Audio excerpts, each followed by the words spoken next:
Abra sua Bíblia lá no livro de Hebreus, capítulo 10, verso 39. Depois já o verso 11, 1. Diz assim: Nós, porém, não somos dos que retrocedem para a perdição. Somos, entretanto, da fé para a conservação da alma. Ora, a fé é a certeza de coisas que se esperam, a convicção de fatos que se não veem. Amém? O autor de Hebreus, ele está consciente que a vida de fé não é fácil, né? Por isso ele está trazendo à mente dos irmãos, dos leitores aqui da sua carta, homens e mulheres que viveram confiando em Deus, tendo a convicção em Deus, que apresentaram fé na caminhada, e ele monta uma galeria com essas pessoas no verso 11, citando não somente as pessoas, mas também os feitos, as realizações a partir dessa fé, dessa confiança que eles têm no Senhor. E o verso 11, por exemplo, o verso 1 do capítulo 11, ele não está tentando definir o que é fé, mas ele está trazendo alguns elementos que são importantes. Ele está dizendo, olha, a fé é a certeza de coisas que se esperam em Deus, naquilo que Deus prometeu. Então a fé é a certeza daquilo que Deus disse. Ora, se Deus disse, se torna um fato. Por quê? Porque não é possível que Deus minta. Então, se Deus disse, de fato é um fato, né? E acontecerá. Então vem a certeza firmada no caráter daquele que prometeu, daquele que disse, e por isso que então é a certeza das coisas que se esperam, ainda que não tenha acontecido, mas uma vez que foi dito por quem foi dito, a convicção de fatos que ainda não chegaram, que ainda não estou vendo. E ele vai montar dentro dessa fala dele, essa galeria de pessoas que viveram nessa perspectiva, né? A palavra fé, na Bíblia, no Novo Testamento principalmente, né, ela pode trazer algumas confusões, porque existe mais de um significado do que seja fé. Por exemplo, você tem a fé no Novo Testamento, a fé para o milagre, né, no sentido ativo e sentido passivo. No sentido ativo, fé para o milagre no sentido ativo, é quando eu sei que eu fui chamado, fui capacitado para Deus para realizar uma obra de fé, né? Então essa certeza que eu tenho, e de fato acontece, de fato é assim, porque Deus me escolheu para isso, é aqueles que vivem segundo o que Jesus disse. E estes sinais hão de acompanhar aos que creem em meu nome. Ele diz uma série de coisas e diz assim: imporão as mãos sobre enfermos e eles serão curados. Essa é a fé ativa em cima daqueles que foram capacitados para fazer isso. É claro que essa palavra que Jesus disse não está dizendo que todos os que creem nele. Aos que creem, é uma palavra dizendo: será um sinal presente na minha igreja. Em meu nome falarão novas línguas, em meu nome pegarão em serpentes e nada acontecerá, em meu nome porão as mãos e pessoas serão curadas. Esse sinal é presente na igreja, sim ou não? Na vida dos filhos de Deus. Mas isso significa que todos os filhos de Deus vão curar, mas está presente na igreja, aos que creem. Também é uma palavra no sentido passivo, quando eu creio que um milagre vai acontecer na minha vida, eu creio que aquilo que Deus é capaz de realizar vai acontecer na minha vida. Essa é a fé para o milagre no sentido passivo, na qual eu aguardo Deus fazer. Por exemplo, um exemplo disso é aquele homem centurião em Cafarnaum, que encontra com Jesus e diz assim: mestre, o meu servo está doente em casa, paralítico, acamado, eu queria que o Senhor curasse. E Jesus disse: eu vou curar, levanta e vai. Mas quando ele está indo, o homem diz: não precisa ir em casa, não sou digno de receber o Senhor da minha casa. Eu sou um homem de autoridade, eu tenho pessoas que executam as minhas ordens. Eu digo, vem, ele vem. Eu digo, vai, ele vai. Eu digo, faze isto, ele faz. Diga uma palavra e o meu servo será curado. Aí Jesus se admira e diz, olha, nem em Israel eu encontrei fé como esta. E esse tipo de fé, a fé que acredita que o milagre vai acontecer na sua vida. O Novo Testamento também fala da fé no sentido de um credo, de um conjunto de ensinamentos. Como Tiago, quando diz assim, meus irmãos, qual é o proveito se alguém disser que tem fé e não tiver obras? Que fé é essa? Que adianta você receber todo esse ensino? Que adianta você acreditar em todo esse corpo de doutrina? Que você souber e acreditar em tudo isso que Deus diz que Ele faz, que as coisas são assim, se na sua vida não tiver isso na prática?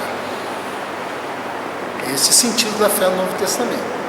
Mas também tem o sentido da fé para a salvação, que é crer em Jesus como Salvador, que Jesus morreu em meu lugar, em meu favor, que nele eu tenho o perdão dos pecados, que nele eu tenho a vida eterna, a fé para a salvação.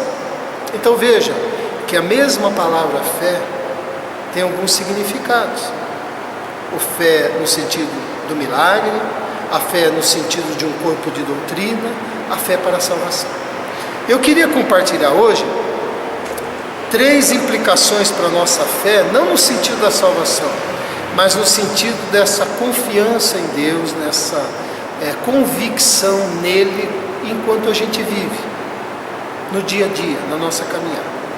E a primeira implicação é que nós devemos, na nossa fé, fazer uma distinção entre o difícil e o impossível.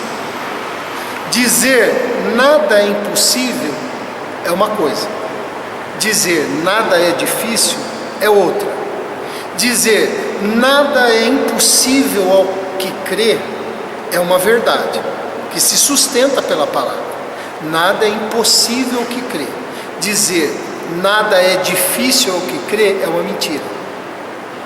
Ainda que seja um pensamento positivo, ainda que seja uma maneira de pensar que te faça caminhar, mas a Bíblia não promete isso. Nada é impossível ao que crê. A Bíblia diz isso.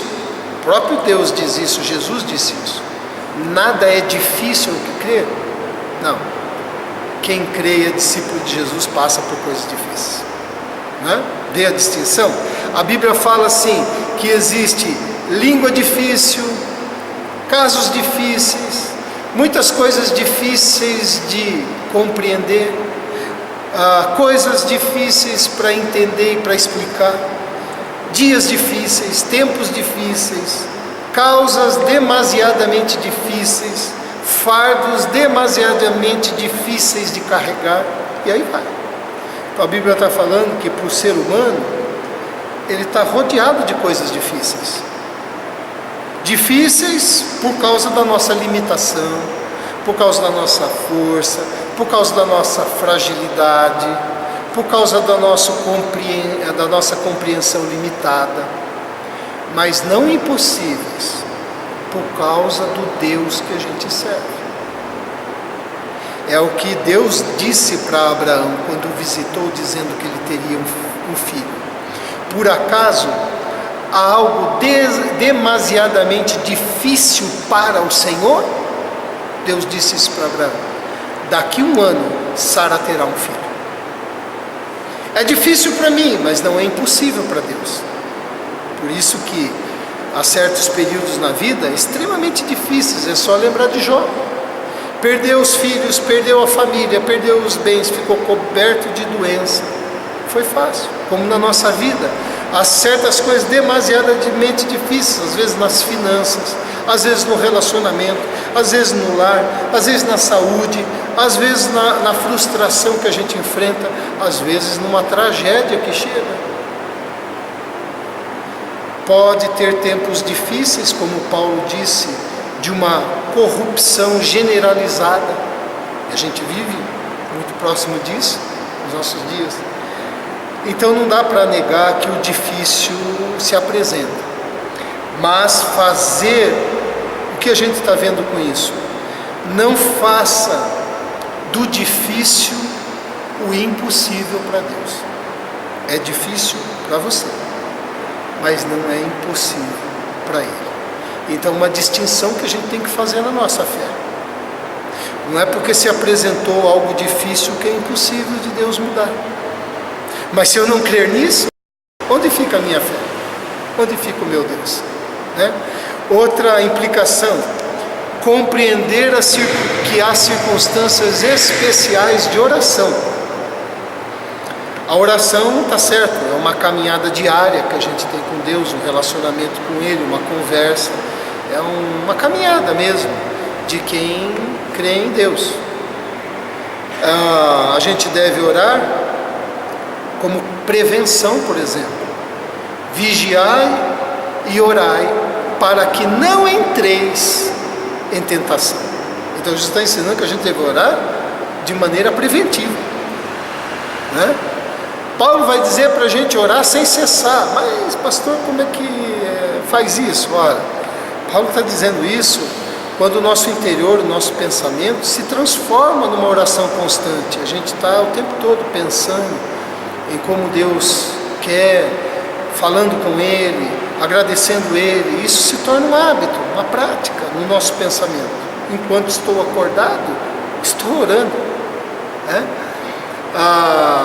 Mas também é verdade que em algumas circunstâncias a intensidade e o volume da nossa oração aumenta, e Jesus mesmo mostra isso. Por exemplo, você lembra quando Jesus saiu ali do cenáculo e foi para o jardim do Getsemane, e diz assim: e estando em agonia, orava mais intensamente, né? Então mostra que houve uma intensidade maior e um volume maior na oração de Jesus por causa da agonia que ele sentiu. Ora, a angústia que a gente sente não é um convite para o desespero, é um convite para a oração. Tanto mais angústia, tanto mais eu oro. Isso é uma distinção que eu tenho que fazer na minha vida de oração. Por exemplo, quando Salomão mencionou, fez a oração quando ele estava dedicando o templo, ele mencionou uma série de circunstâncias que o povo poderia passar e deveria orar. Por exemplo, quando eles estivessem errados com Deus, quando o povo fosse derrotado pelos inimigos, quando a falta de chuva estivesse relacionado com os erros de Israel, quando faltasse alimento, houvesse pragas, colheitas fossem destruídas, quando eles fossem levados prisioneiros, em todas as situações difíceis, né, extremas, complicadas, o povo deveria orar. Né? Como a gente deve intensificar a nossa oração quando a gente está passando por momentos assim complicados. E se for um caso de pedir perdão, se for um caso de corrigir caminhos e esperar a misericórdia de Deus, né? Então, quantas situações a gente passa onde são erros nossos, decisões apressadas, decisões impensadas, ou nós sofremos pelo erro de outras pessoas, né? E promove a angústia da gente. Há situações na vida da gente muito complexas. As pessoas às vezes explicam o que nós estamos passando de uma forma simplista, mas é muito complexo. Tem muita coisa por detrás, tem muito sentimento envolvido, mas não importa, há uma saída: orar, né? Então, outra implicação à nossa fé, compreender que há circunstâncias especiais de oração, né? E por último, outra implicação é estabelecer um relacionamento com Deus de amizade e não por medo. Ora, Abraão foi chamado amigo de Deus, e o que caracterizou o relacionamento de Abraão com Deus não foi o medo, mas foi a amizade. A amizade, ela caracteriza o que na nossa vida? Pelo afeto, pela ternura, sem conotação sexual, com um amigo, uma ternura, um afeto, um carinho, né? Como Jesus, que foi amigo de Marta, de Maria, de Lázaro, como Jesus chamou os discípulos de meus amigos, Como Jesus foi chamado de amigo de publicanos e pecadores, né? Então, em que sentido Abraão era amigo de Deus? Ele tinha um relacionamento com Deus, ele acreditava, confiava nessa amizade, nesse Deus, e ele obedecia, submetia. Essa característica que fez com que ele fosse chamado por amigo de Deus. Então a nossa fé carrega esse tipo de relacionamento com Deus, né? Não nos relacionamos com Deus por medo. Eu não obedeço porque tenho medo de Deus. Eu não aguardo a volta dele e vigio porque eu tenho medo de Deus.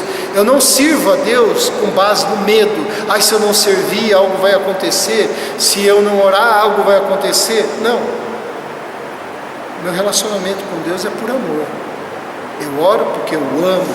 Eu sirvo porque eu amo. Eu obedeço porque eu amo e sei que Ele sabe o que é melhor para mim. É diferente, né, você se relacionar na base do medo, né? Então a gente sabe, como diz o hino que a gente tem no Inária, aí 165, em Jesus, amigo, temos um amigo mais chegado que um irmão, né? Então eu queria deixar essa mensagem com o objetivo de que fortalecesse a sua fé, a sua convicção, a sua confiança em Deus e no amor dele pela sua vida. E que soubesse que Deus está com você no que você está passando. Mas tem ao nosso lado a nossa fé, aquilo que parte do nosso coração para Deus, né? Então, não faça do difícil algo impossível para Deus.